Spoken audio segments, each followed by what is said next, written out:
Silakan duduk, saudara yang dikasihi Tuhan. Kita beberapa bulan ini belajar tentang kerajaan Allah. Dan banyak sekali cerita perumpamaan Tuhan Yesus tentang kerajaan Allah.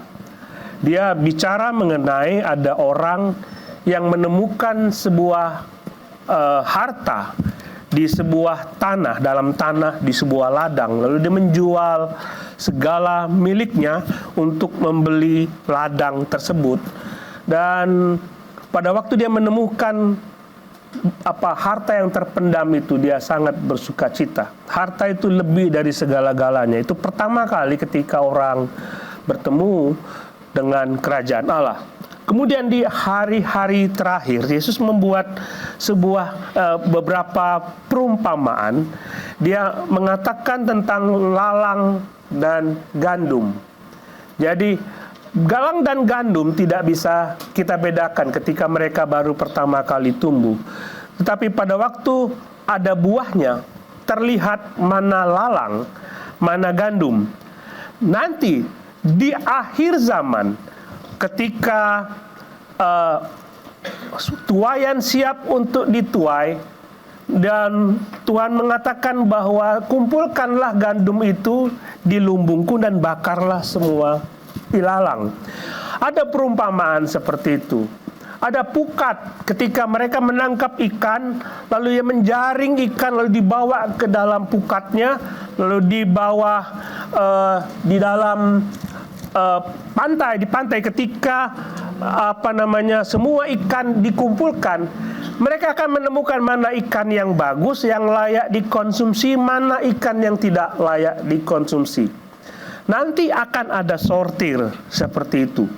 Jadi Tuhan sudah mengingatkan kepada kita bahwa akan ada sortir seperti itu. Dia mengatakan tentang domba dan kambing. Di akhir zaman juga akan ada sortir seperti itu. Nah, saudara, hari ini kita akan melihat lalu tindakan kita seperti apa di akhir-akhir menjelang akhir zaman. Kita akan melihat kepada Matius pasal 25, ada perumpamaan tentang 10 gadis. Ya, 10 gadis, 5 gadis bijaksana, 5 gadis bodoh. Kita akan belajar dari situ. Mari kita membaca Alkitab kita. Saya mengajak saudara untuk membaca silih berganti. Kita membaca Matius 25 ayat 1 sampai 13. Saya akan membaca bagian yang ganjil, saudara membaca bagian yang genap. Pada waktu itu hal kerajaan surga seumpama 10 gadis yang mengambil pelitanya dan pergi menyongsong mempelai laki-laki.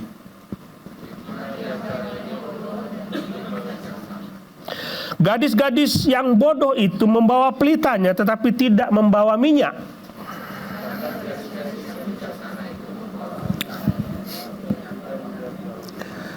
Tetapi karena mempelai itu lama tidak datang-datang juga, mengantuklah mereka semua, lalu tertidur.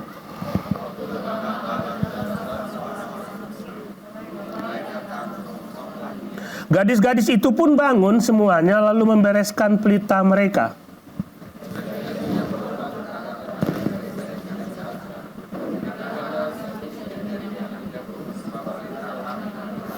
Tetapi jawab gadis-gadis yang bijaksana itu, tidak, nanti tidak cukup untuk kami dan untuk kamu. Lebih baik kamu pergi kepada penjual minyak dan beli di situ.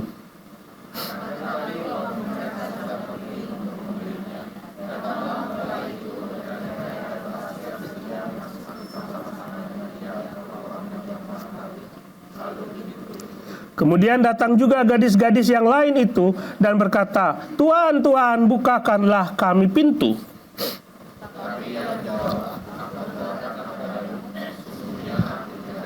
Karena itu berjaga-jagalah sebab kamu tidak tahu akan hari maupun akan saatnya. Kalau bicara mengenai akhir zaman, saudara sudah tahu bahwa kita tidak pernah mengerti kapan itu akan terjadi. Bisa hari ini, bisa besok. Ya, saya selalu menantang saudara, kira-kira saudara maunya kapan?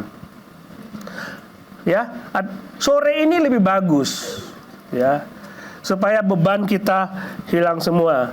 Yang belum menikah nggak apa-apa aja, nggak usah menikah. Perumpamaan ini diceritakan oleh Yesus ketika para murid melihat bangunan bait suci yang begitu megah. Bangunan bait suci itu dibuat oleh Salomo. Dia membangun bait itu 46 tahun lama.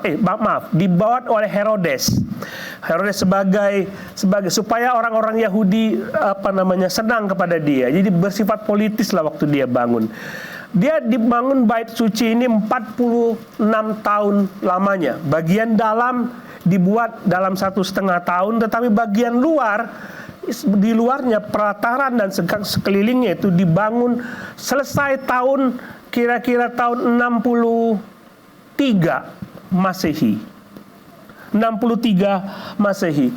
Dan saudara ingat, tahun 70 itu sudah dirobohkan. Jadi 7 tahun mereka menikmati kemegahan seluruh kompleks bait suci. Saudara yang dikasihi Tuhan, jadi cerita ini diceritakan oleh Yesus ketika orang-orang murid-murid itu melihat bangunan yang begitu megah itu dan mengatakan, Tuhan, lihatlah Tuhan, ini bangunan ini mewah sekali. Benar begitu mewah, tapi Yesus bilang begini, kamu lihat bangunan ini hebat, tetapi nanti saatnya tidak ada satu batu pun yang berdiri di atasnya. Artinya Yesus mengatakan saatnya akan dirobohkan. Nah, setelah Yesus ngomong gitu, murid-muridnya bingung dan mereka bertanya kepada Yesus. Pertanyaannya simple. Pertanyaannya simple sekali.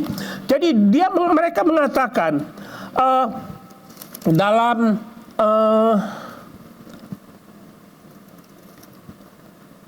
mari kita coba lihat. Kita coba lihat pasal 24 ayat yang ketiga.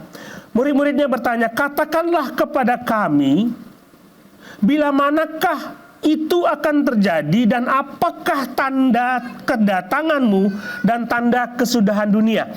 Jadi murid-muridnya menanggapi perkataan Tuhan Yesus itu dengan pertanyaan, apa tanda-tanda kedatanganmu dan apa tanda-tanda kesudahan dunia. Jadi dia tanya, lalu Yesus menjawab. Nah, kita akan melihat apa yang dikatakan oleh Yesus mengenai tanda-tanda akhir zaman. Apakah itu sudah muncul semua atau belum? Nah, tetapi pertanyaan ini, perumpamaan ini diberikan oleh Tuhan Yesus untuk mengatakan sebenarnya Tuhan pasti datang. Tuhan pasti datang. Kita tidak tahu kapan. Karena kita tidak tahu kapan, lebih baik kita siap-siap. Itu saja maksud Tuhan Yesus.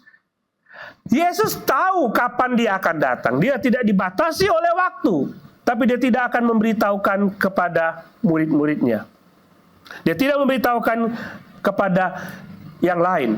Daniel diberi Tuhan hikmat untuk menentukan tahun-tahun ketika akhir zaman itu terjadi. Kita sudah belajar itu di dalam Bible Study mengenai akhir zaman. Ada frame waktu yang diberikan oleh Daniel kepada kita. Tetapi perumpamaan ini mengajarkan kepada kita bahwa Tuhan akan datang. Para gadis ini tahu malam itu mempelai datang. Tapi mereka tidak tahu jamnya. Mereka tahu mempelai segera datang, tapi tidak tahu jamnya kapan. Jadi konteksnya seperti itu. Nah, kalau kita melihat perumpamaan tentang gadis ini, the parable of the virgins, dikatakan di situ tentang perumpamaan ini, kita ingin mengerti perumpamaan ini, tapi pertama kita harus paham bahwa perumpamaan ini tidak bisa kita tafsirkan secara alegoris. Alegoris itu begini, minyak itu diumpamakan ini. Kita mulai berpikir-pikir, apa arti minyak? Ada yang mengatakan minyak itu Roh Kudus. Padahal Alkitab tidak pernah ngomong bahwa minyak itu Roh Kudus. Gadis bijaksana itu ini, gadis bodoh itu begini. Tidak pernah Allah mengatakan siapa gadis bodoh itu diumpamakan sebagai apa. Tidak pernah. Mempelai itu ini. Tidak pernah Yesus mengatakan mempelai itu diumpamakan ini, diumpamakan itu.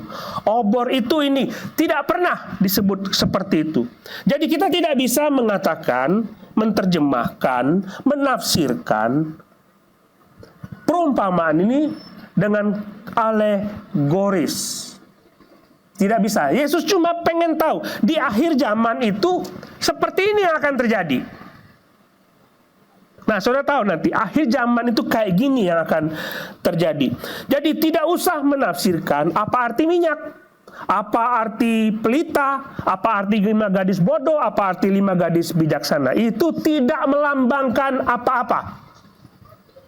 Ya, tidak melambangkan apa-apa. Kecuali waktu Yesus memberikan perumpamaan tentang biji yang ditanam di jatuh di jalan, di berbatuan, di semak. Yesus mengumpamakan itu dan Yesus menafsirkan. Selain itu Yesus tidak bicara mengenai apa arti-arti semuanya ini.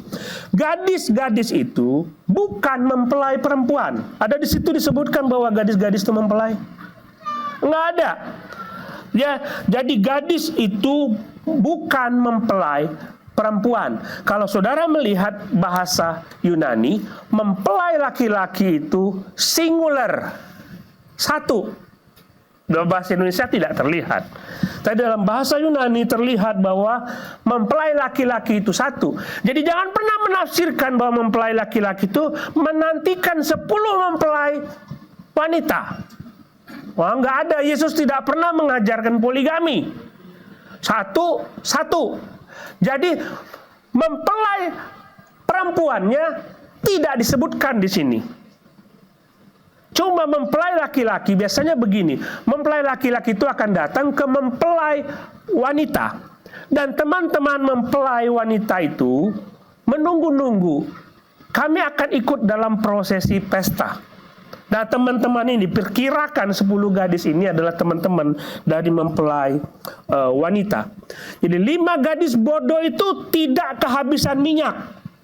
Jadi dalam drama seringkali disebutkan bahwa 5 gadis bodoh ini kehabisan minyak. Tapi firman Tuhan mengatakan di dalam ayat yang kedua, ayat yang ketiga, mereka tidak membawa minyak. Saudara ingat, kita kan sekarang kalau kemana-mana bawa flashlight, pakai senter, ada baterai di dalamnya. Jadi kayak gitu kira-kira, mau pergi bawa flashlight, tapi tidak ada baterai di dalamnya. Bodoh nggak? Itu bodoh banget itu namanya. Ya, itu bodoh banget. Nah, mereka itu bawa obor. Obor itu ada sumbunya. Sumbunya itu masuk ke dalam tempat penampungan minyak. Jadi minyak itu naik ke atas lewat sumbu itu, kemudian dibakarlah sumbunya itu. Jadi seperti itu kira-kira. Jadi kalau tidak ada minyak, api tidak akan menyala. Kira-kira seperti itu. Jadi 5 gadis bodoh ini tidak membawa minyak. Ya, tidak membawa minyak. Kemudian kita lihat dari perumpamaan ini, kita belajar beberapa hal. Pertama, Yesus segera datang kedua kali. Alkitab selalu menceritakan kedatangan Yesus kedua kali. Kedatangan yang pertama adalah pada waktu dia lahir ke dunia ini di Bethlehem. Dan dia bilang, aku akan datang kembali. Kita yang hidup pada masa kini, kita menantikan dia. Jadi hati-hati saudara, bukan hati-hati. Saudara coba perhatikan. Ada kemungkinan semasa saudara hidup, saudara melihat dia di atas awan-awan.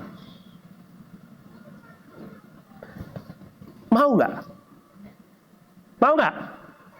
Jangan Pak, biar cucu saya aja. Saya masih mau usia tua. Ada kemungkinan, kita nggak bisa ngomong ngomong, Tuhan nanti datang ya, cucu saya aja yang lihat. Saya mau usia tua. Nggak bisa. Nggak bisa. Tapi Yesus datang kedua kali. Dan disebutkan dalam pasal 24. Dia memberikan tanda-tanda. Nanti kita coba lihat tandanya. Dalam pasal 24, dia sebutkan ada Kristus palsu. Ada Kristus palsu. Kemarin saya ketemu dengan pendeta yang saya kenal. Dia bilang di Korea ada pendeta yang khotbah, saya mewakili Yesus, sayalah Yesus yang menjelma jadi dunia ini. Kristus palsu sudah ada saudara. Kemudian perang dan kabar-kabar perang, sudah ada itu? Sudah ada. Kelaparan ada. Wabah penyakit, habis ini virus ini, habis virus ini muncul lagi. Gempa bumi. Wah, kita baru dapat berita tentang tsunami, gempa bumi di Rusia, dan tidak pernah berakhir. Banyak martir, orang Kristen yang mati, dianiaya, ada. Kemudian ada nabi-nabi palsu.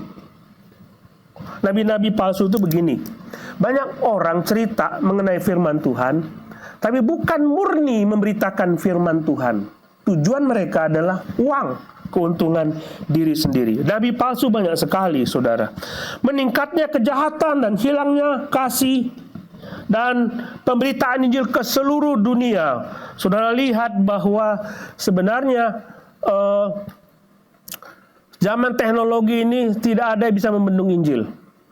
Semua mendengar berita ini. Jadi, kalau saudara melihat ini, kalau saudara mengatakan, Pak Pendeta, ini semua sudah ada, berarti be ready.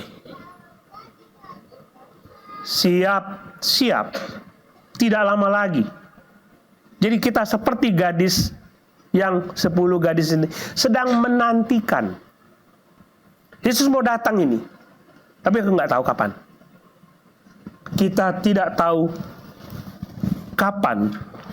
Jadi kalau saudara melihat tanda ini, maka siap-siap. Waktunya tidak lama lagi. Nah, sama seperti perumpamaan ini, gadis bijaksana mempersiapkan diri dengan membawa minyak, gadis bodoh tidak mempersiapkan diri. Mereka tidak membawa minyak. Kita harus belajar dari gadis yang bijaksana. Nuh mempersiapkan diri dengan membangun bahtera. Orang-orang sekitar Nuh bodoh amat. Sudah dikasih tahu bahkan ada banjir besar, tapi mereka tidak melihat itu. Dan mereka melihat semua normal, Tuhan masih lama datang. Tuhan masih lama. Kiamat masih lama. Mereka pikir seperti itu. Coba kita lihat Lukas pasal 17. Ini yang dikatakan oleh Tuhan Yesus. Lukas pasal 17. Dan sama seperti terjadi pada zaman Nuh, demikian pula halnya kelak pada hari-hari Anak Manusia.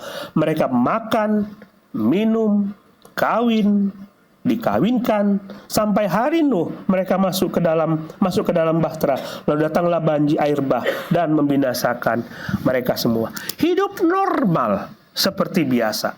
Makan, minum, tidur, kerja, kawin, dikawinkan, semua normal. Ketika semua mereka lakukan itu semua, tiba-tiba Yesus datang.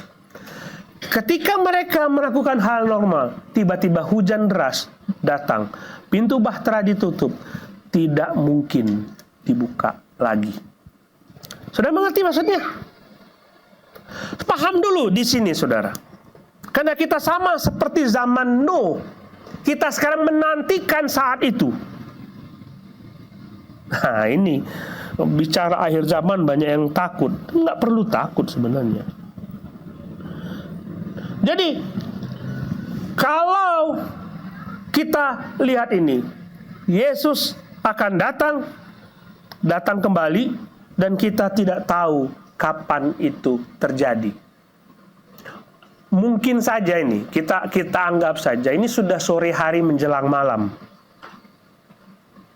dan detik-detik jam ketika Yesus datang itu sedang kita nanti. Jam 6, jam 7, jam 8, jam 9, jam 10. Kita tidak tahu. Saat ini saat penantian itu. Lebih baik kita siap-siap. Kalau tidak, begitu pintu ditutup, tidak ada yang bisa membuka kembali. Lihat gadis bodoh ini. Mereka pikir mereka punya kesempatan. Pintu ditutup. You tidak boleh masuk lagi. Selesai. Mengerti maksudnya ya? Akhir zaman seperti itu. Pertobatan tidak akan terjadi setelah Yesus datang. Tidak ada kesempatan lagi. Jadi lebih baik siap-siap saat ini. Lebih baik siap-siap saat ini. Kedua, kita belajar bahwa di antara orang-orang Kristen ada yang tidak diterima. Wah, Pak Pendeta yang bener aja nih. Ada orang Kristen yang tidak diselamatkan. Benar Pak Pendeta. Perumpamaan ini diceritakan Yesus kepada 12 orang muridnya. Salah satunya adalah Yudas. Salah satunya Yudas. Kamu lebih baik siap-siap. 11 orang diterima, 1 orang ditolak. Gadis ini, 10 gadis ini, sepertinya tidak ada yang masalah. Mereka semua teman mempelai wanita itu. Mereka semua siap-siap. Kelihatannya mau masuk ke pesta. Kelihatannya mereka mau masuk ke pesta. Tetapi tidak diterima 5 orang yang tidak punya minyak. Ada orang Kristen yang tidak diterima? Ada. Karena banyak orang Kristen merasa bahwa aku sudah melakukan segala sesuatu buat Tuhan. Aku hadir di gereja. Aku melayani Tuhan. Aku sudah jadi orang Kristen. Berarti aku sudah diselamatkan. Saudara lihat apa yang terjadi ketika mereka mengetuk pintu. Lalu mempelai pria ini ngomong, aku tidak kenal kamu. Orang Kristen merasa dia kenal Tuhan. Kamu yakin masuk surga? Yakin Pak. Saya kenal Tuhan. Saya berdoa kepada Tuhan tiap hari. Tapi Tuhan kenal kamu nggak? Nggak bisa jawab kita. Jadi hati-hati saudara, karena seringkali kita itu seperti itu. Kita tidak melihat sebuah relasi dengan Tuhan. Kita mencari sebuah identitas Kristen, tapi tidak mencari hubungan dengan Tuhan. Allah tidak pernah mengatakan di dalam Alkitab, kalau kamu jadi orang Kristen, kamu hadir ibadat tiap hari, kamu masuk surga. Tidak pernah dibicarakan seperti itu. Dibicarakan hanya kalau engkau percaya kepada Yesus Kristus sebagai Tuhan dan Juru Selamatmu, maka engkau akan diselamatkan. Bukan karena ke gereja. Apalagi yang tidak pernah ke gereja. Apalagi yang jarang-jarang ke gereja. Bukan yang baca Alkitab, apalagi nggak pernah baca. Bukan yang katanya aku berdoa tiap hari Pak Pendeta. Iya, doa makan doang. Mengerti maksud saya? Ada orang yang tidak diterima, sadar itu. Kadang kita tidak punya relasi sama Tuhan. Kita mau identitas saja. Sebagai orang Kristen, kita hanya butuh identitas. Kita tidak setia kepada Tuhan. Jadi hati-hati, saudara. Sebagai orang Kristen, saudara harus belajar melihat supaya saudara bisa mempersiapkan diri saudara dengan baik. Ada orang Kristen yang tidak setia kepada Tuhan dan tidak percaya kepada Tuhan dan tidak diterima. Dan saya ingin mengajak saudara melihat persepsi tentang keselamatan. Karena kita kadang-kadang salah persepsi tentang keselamatan kita. Salahnya gimana? Saya sudah beragama Kristen maka saya diselamatkan. Saya sudah jelaskan itu tadi. Saya banyak melayani maka saya sudah diselamatkan. Enggak. Ada banyak orang khotbah sana, khotbah sini. Melayani sana, melayani sini. Aku nggak kenal kamu. Tujuanmu beda. Motivasimu beda. Kamu melayani bukan karena kamu mengasihi aku, tapi kamu melayani karena kamu ingin supaya jati dirimu dikenal. Beda. Kamu melayani bukan karena kamu mengasihi Tuhan. Kamu melayani karena dapat jadwal dari gereja. Beda nggak? Beda.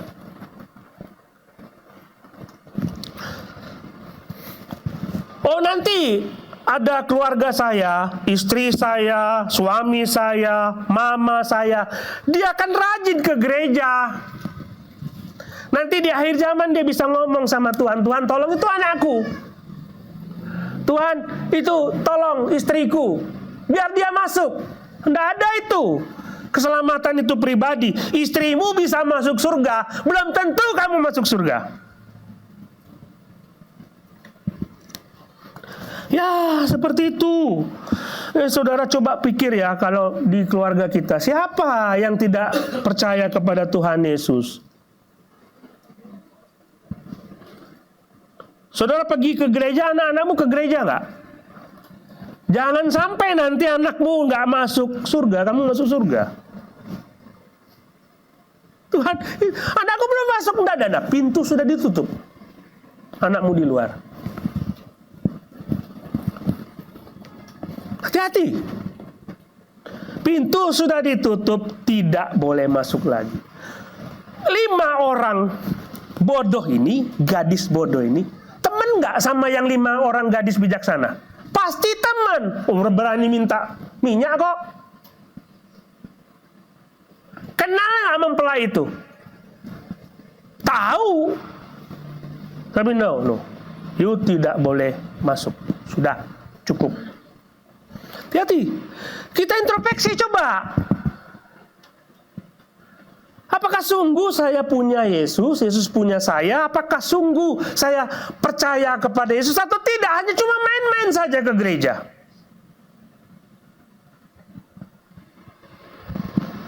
Apakah cuma? Saya nggak tahu ya. Banyak orang senang ke gereja mungkin karena entertain. Lagunya bagus. Karena punya motivasi lain. Tuhan akan menunjukkan mana ikan yang segar, mana ikan yang bau, udah busuk. Saudara, jadi kesalah persepsi ini yang mesti kita luruskan. Menunda untuk percaya. Ini gadis bodoh ini nanti aja minyak urusan belakang. Nanti saja pasti ada minyak.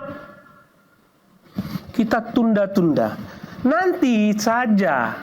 Yesus masih lama. Yesus masih lama. Masih banyak waktu untuk bertobat. Saat ini cari duit dulu. Lagi saudara cari duit, lagi ngitung-ngitung duit, dia datang. Udah, pintu ditutup.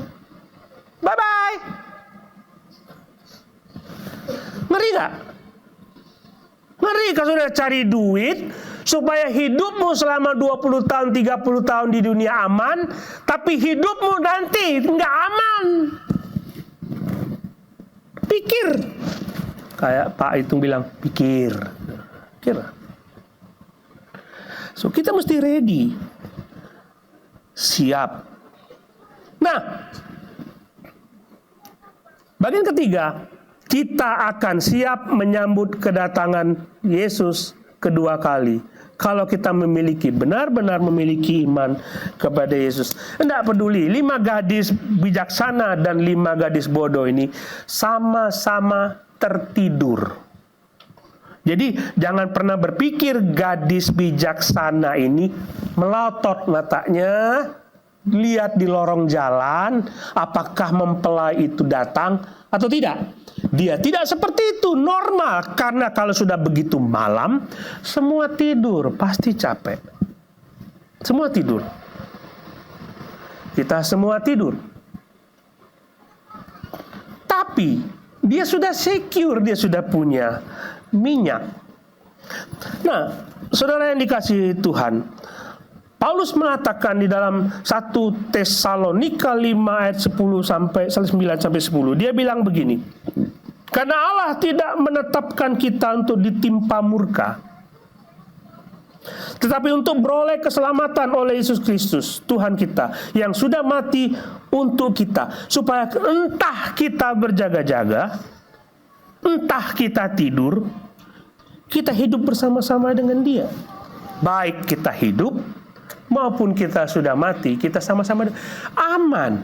Yang penting kalau sudah punya Yesus, aman. Saudara tidak perlu lihat di luar, Yesus datang nggak hari ini, besok Yesus datang nggak. So kita punya ketakutan bahwa kita gimana ya? Aku mau harus melayani Tuhan supaya ketika Yesus datang, aku sedang pelayanan kepada Tuhan. Tapi kalau orang sudah punya Yesus, dia pasti rindu untuk melayani dan setia kepada Tuhan. Hari itu tidak datang kepada kita seperti pencuri. Jika kita bisa ngomong, Tuhan, kapanpun Engkau datang, mau siang ini, mau nanti sore, mau nanti malam, mau besok, mau bulan depan, aku siap. Karena punya Yesus. Nah, pertanyaannya, Yesus kenal saudara apa enggak?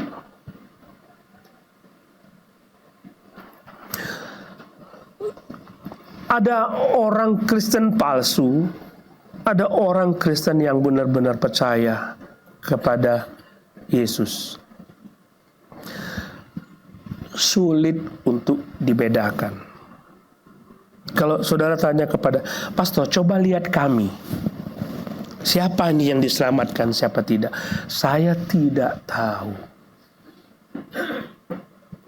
Saudara itu seperti lalang dan gandum yang sedang tumbuh. Daunnya sama, pohonnya sama. Sama, semua sama. Dan tidak bisa dibedakan. Cuma saudara sendiri yang bisa tahu bahwa saudara sudah diselamatkan atau tidak. Saya tanya kepada saudara, saudara yakin masuk surga? Pasti ada yang mengatakan, saya yakin. Tapi pasti juga ada yang mengatakan, saya tidak tahu. Benar nggak? Ayo, pikir. Saya tidak tahu, Pak Pendeta. Kenapa? Apakah engkau tidak punya minyak? Kenapa? Saudara, kadang-kadang hamba Tuhan itu diberi hikmat oleh Tuhan. Bahwa ada orang yang sudah lahir baru, ada yang belum. Tapi kami tidak berani untuk ngomong mencap seseorang sudah lahir baru atau tidak. Seperti yang saya ngomong tadi. Coba baca Alkitab tidak? Di mana nih Alkitab saudara taruh? Tidak tahu Pak Pendeta. 10 tahun lalu saya taruh di mana? Saya pindah rumah, saya kepek, nggak pernah buka lagi. Kalau kamu sungguh-sungguh sayang kepada Tuhan, mengasihi Tuhan, dan mengenal Tuhan, pasti baca ini. Tiap hari. Aku mau Tuhan ngomong ke saya hari ini. Pasti rindu. Kalau saudara mengasihi Tuhan, saudara pasti rindu dengar suara Tuhan. Kadang-kadang orang lebih mengabaikan ibadah dan lebih mementingkan pekerjaan. Pak Pendeta ibadah kan bisa minggu depan. Cuan tuh nggak datang tiap hari. Benar nggak? Iya sih, terserah. Terserah. Tapi Yesus nggak peduli. Yesus cuma mengingatkan, ada yang di luar, ada yang menikmati pesta. Jangan tunda-tunda. Kalau saudara belum percaya kepada Yesus, saudara belum yakin, kalau saudara belum diselamatkan, belum yakin saudara belum masuk surga, saudara belum yakin bahwa kalau saudara akan masuk surga, lebih baik saudara ketemu dengan saya bicara. Kita bereskan hari ini, kita bereskan saat ini, sehingga tenang, besok Tuhan kapanpun datang, aku sudah siap. Lebih baik begitu daripada saudara nggak siap apa-apa. Be wise. Jadilah bijak. Jadilah bijak seperti gadis yang bijaksana itu. Introspeksi setiap hari, apakah saya sungguh-sungguh percaya kepada Yesus, atau saya ke gereja punya motivasi lain. Kita berdoa.